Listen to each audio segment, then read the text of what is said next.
Equiponderance at saka equiponderance rule of evidence.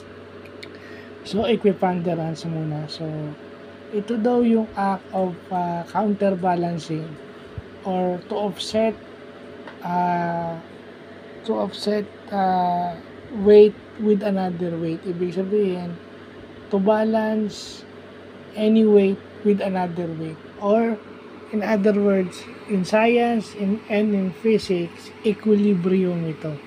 Equiponderance. Or equipose. Yun yung tawag nila.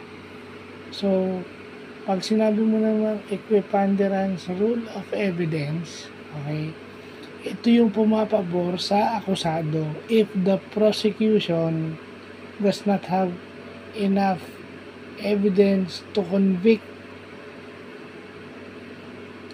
the defendant, papasok doon yung equiponderance rule of evidence sa law.